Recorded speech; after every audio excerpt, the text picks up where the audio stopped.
After the recent shocking events in Tunisia, many have been praying for those who lost their lives and the families and friends they left behind. 10 years ago this week, similar prayers were said after the terrorist attacks of 7/7. So today on Songs of Praise, we meet two individuals whose faith has sustained them as their lives were changed forever on that tragic day. Whether it be a war or a terrorist attack, anything at all, I don't think they should be allowed to die alone. Hey, come on. Let's stop, please. Let's not do this to each other. He's tearing everybody apart. Over in Belfast, we meet the cathedral choir that's taken to the road in its bid to get new members on board. And Pam's in Bristol to visit one of the many churches all over the country, hosting some special missionaries from one of the biggest churches in the world.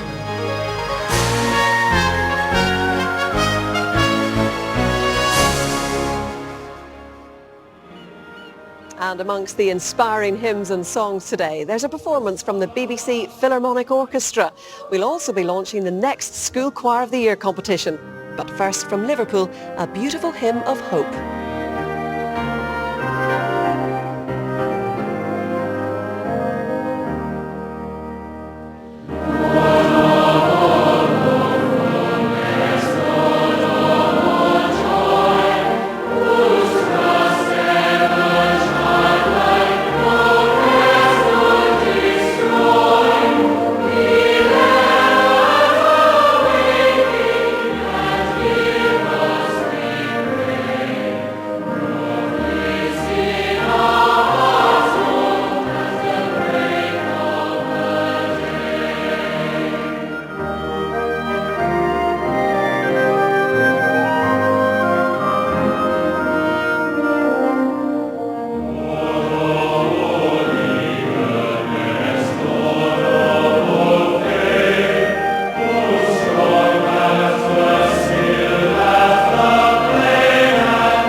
This Tuesday marks the 10th anniversary of 7/7, when 4 suicide bombers attacked central London, killing 52 people and injuring hundreds more. It's been described as Britain's 9/11. The underground system was the main target. At least 5 stations were hit. The entire system is at a standstill. One man who was travelling on the underground through Edgware Road was teacher Tim Coulson. He had to smash the window of his carriage to get to the passengers on the bombed-out train.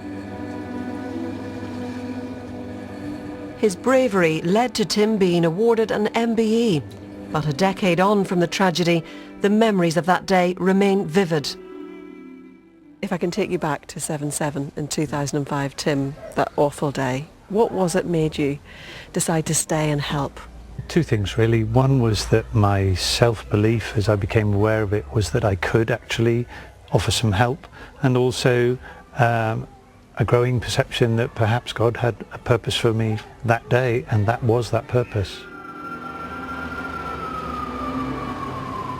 What were your memories whenever the explosion happened? I think it was about my own safety. What on earth could it have been? I remember checking my arms and legs that I had them. But I became aware then of passengers in my own carriage that were not injured. The explosion happened outside of the carriage. It was a small tannoy announcement that asked if people with first aid experience could move towards the rear of the train. And I came across a man I know to be Stan now. That took some time to find out who he was, who was half in and half out of the carriage floor, very badly damaged by the explosion. He died shortly after in my arms, and I lowered him to the track. And I closed his eyes and said a prayer. I will always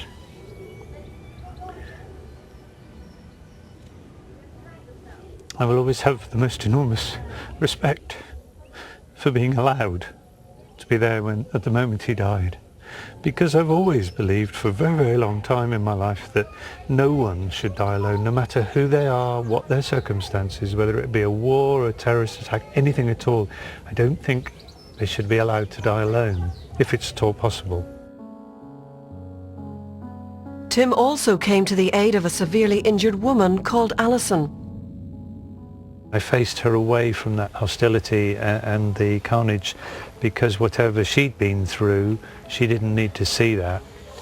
And after a period of time, which I now know to be about an hour and a half underground, a light came, and the paramedic was 24. She stood and burst into tears and knelt on the floor.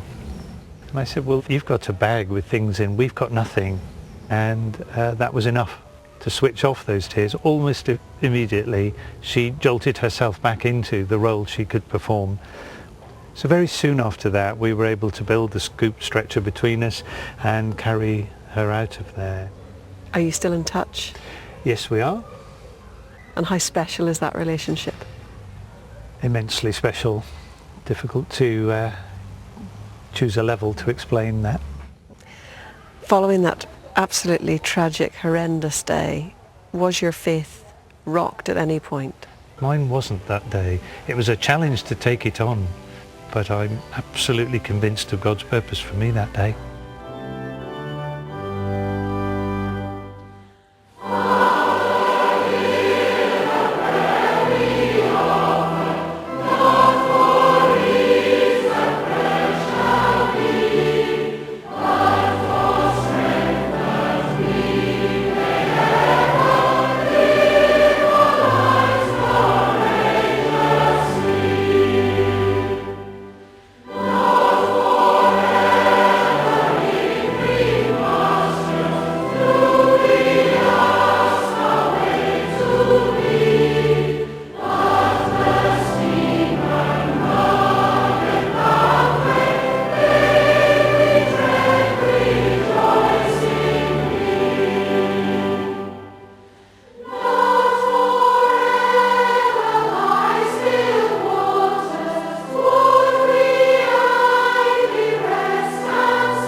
From Bradford to Belfast, cathedral choirs are a key part of worship right across the UK.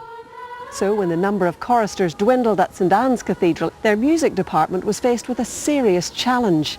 Find fresh new voices, or perhaps lose the choral tradition forever. The Senior Girls Choir of St Anne's Cathedral has come a long way. Today they are taking part in the choral evensong service, something that would have been impossible 3 years ago. Back in 2012, decreasing choir numbers forced the cathedral to consider new ways to reconnect with the wider community. They took a chance and offered free singing lessons to several inner-city primary schools that had no previous connections with the cathedral.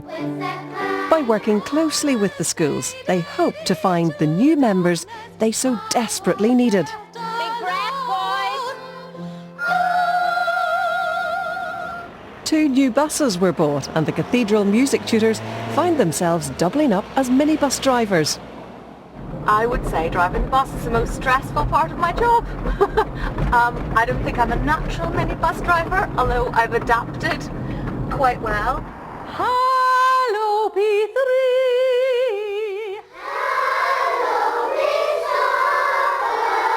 Hello, beautiful. It started last academic year and we go into 3 primary schools, 1 Protestant, 1 Catholic, 1 integrated. Each class in the school receives half an hour of singing tuition a week. But also then we get the spin-off, which is that maybe we might spot a child who's particularly musical, or we might listen in when we're teaching and I could maybe think, oh, there's a little voice that could be encouraged.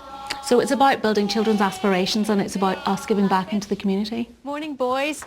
Have you got your singing voice? We wanted to approach schools that we thought might also then end up maybe working together, and that's really nice. It kind of keeps it all friendly and a bit like a family. St Anne's catchment includes some areas of the city that have received negative press in the past, and so building a new ecumenical and cross-community choir has been really important. The bus is a great social thing to do. Also, I think maybe when they come out of school, they feel a bit, oh, we're getting into the St Anne's bus and everyone else is going home. Catherine has found some budding choristers to bring back to the cathedral for rehearsals. We have a big laugh in the bus. Somebody described it like the sound of music. It's like a singing bus. I think the children bond in the bus in the way that they don't maybe in another setting, so we love it.